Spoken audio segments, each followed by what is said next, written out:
Assalamualaikum warahmatullahi wabarakatuh. Apa kabar anak-anak ibu semua? Semoga kalian dalam keadaan sehat, tidak kurang suatu apapun. Hari ini kita akan belajar tentang organ gerak hewan dan manusia, yaitu tentang otot manusia. Kamu tahu apa itu otot? Nah, di sini ada gambar otot kita. Otot itu adalah jaringan yang ada di dalam tubuh manusia, berupa alat gerak aktif yang menggerakkan tulang sehingga menyebabkan suatu organisme atau individu dapat bergerak. Jadi, ototlah yang menyebabkan kita dapat bergerak atau berpindah tempat. Kita bisa berjalan, kita bisa berlari, itu karena adanya otot. Selanjutnya, ada fungsi otot. Yang pertama adalah menjalankan dan melaksanakan kerja.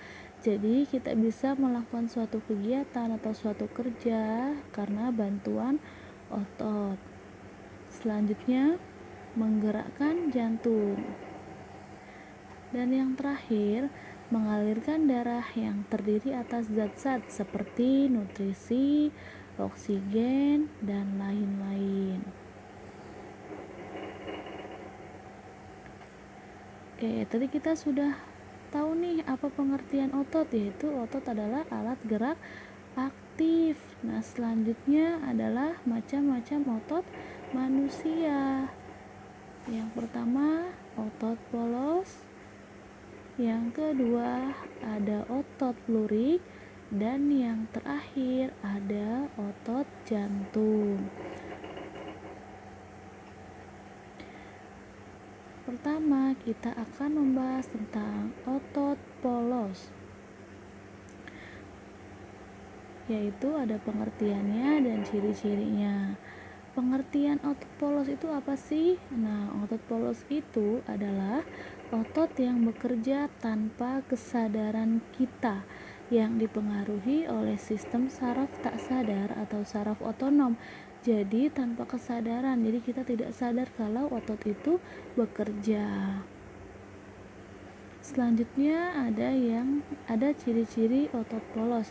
Yang pertama, ada waktu kontraksi antara 3 sampai 180 detik.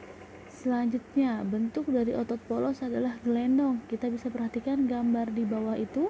Nah, itulah bentuk dari otot polos. Yang ketiga, terletak pada organ dalam,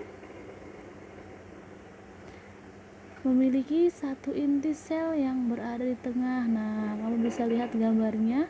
Di situ ada tulisan inti sel. Nah, itu adalah inti selnya. Nah, letaknya itu ada di tengah-tengah. Pergerakannya dari otot polos lambat dan mudah lelah. Dipengaruhi oleh saraf otonom.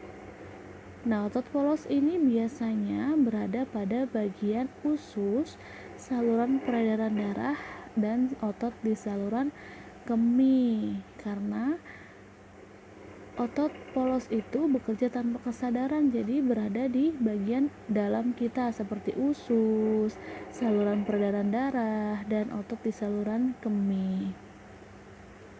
Dan yang terakhir, tidak diperintah oleh otak. Kenapa tidak diperintah oleh otak? Karena dia bekerja tanpa kesadaran kita.